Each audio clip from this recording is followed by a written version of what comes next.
Shalom, Bapak Ibu Saudara yang dikasihi Tuhan, salam sehat. Hari ini, Sabtu 1 November 2025, kembali Mana Surgawi menjumpai Bapak Ibu Saudara.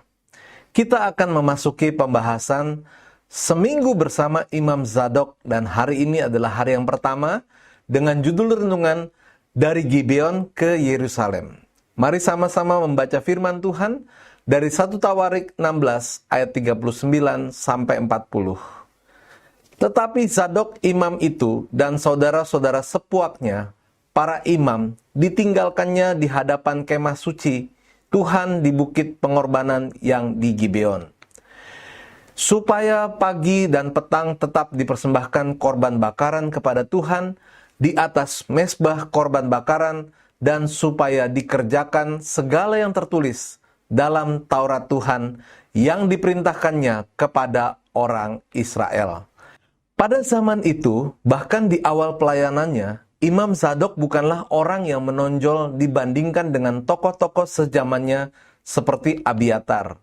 Namun Alkitab mencatat bahwa Zadok akhirnya menjadi imam besar utama menyingkirkan Abiatar di Yerusalem.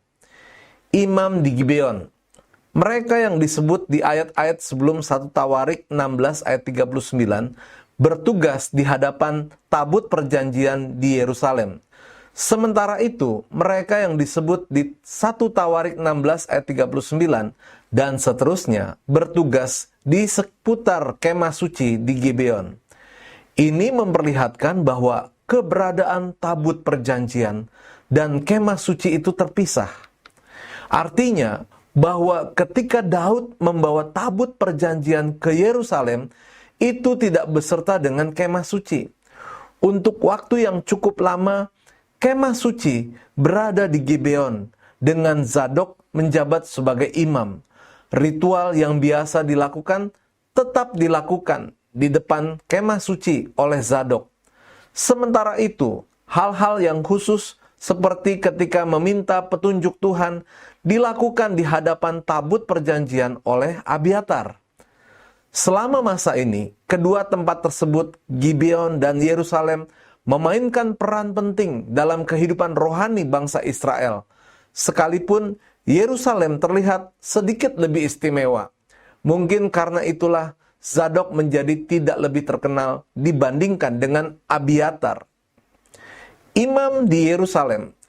Tidak ada penjelasan mengenai keberadaan Zadok sebagai imam di Yerusalem. Kapan dia pindah dari Gibeon ke Yerusalem dan dalam peristiwa apa? Tidak jelas. Keberadaan Zadok sebagai imam di Yerusalem diperkirakan ketika Daud membentuk pemerintahannya dengan mengangkat pegawai-pegawainya. Dibaca 1 Tawarik 18 ayat 14 sampai 17. Bagian ini secara khusus menyebutkan dua imam, yaitu Zadok dan Ahimelek. Zadok dan Ahimelek bertanggung jawab memimpin umat dalam ibadah dan mengawasi kehidupan keagamaan bangsa Israel. Sebagai imam, mereka memainkan peran penting dalam memelihara hubungan Israel dengan Allah melalui korban dan doa dan pengajaran hukum-hukum Allah. Pengangkatan Zadok dan Ahimelek sebagai imam di pemerintahan Daud menunjukkan keseimbangan antara kepemimpinan rohani dan administrasi pemerintahan. Dengan demikian, masalah-masalah rohani dan sipil bangsa ditangani dengan baik. Bagi Zadok, ini merupakan tantangan baru. Sekalipun saat itu ia masih sebagai seorang imam, ia belum menjadi imam besar. Pengalaman kehidupan dan pelayanan Zadok yang semakin matang seharusnya menjadi inspirasi bagi kita untuk menjadi orang yang optimis. Jika saat ini kita berada pada posisi yang biasa-biasa saja, tetaplah kerjakan apa yang sudah dipercayakan kepada kita. Bahkan ketika kita dipercayakan pelayanan yang tidak mentereng, lakukan dengan penuh tanggung jawab dan dedikasi.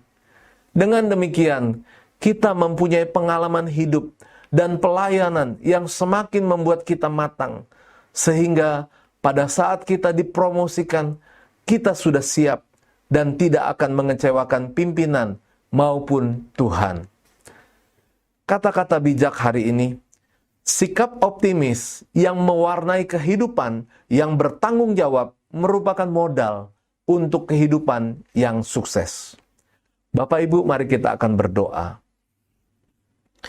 Tuhan, mampukan aku untuk menjalani kehidupan dan pelayananku dengan optimis, sehingga aku menjadi seorang yang berdedikasi.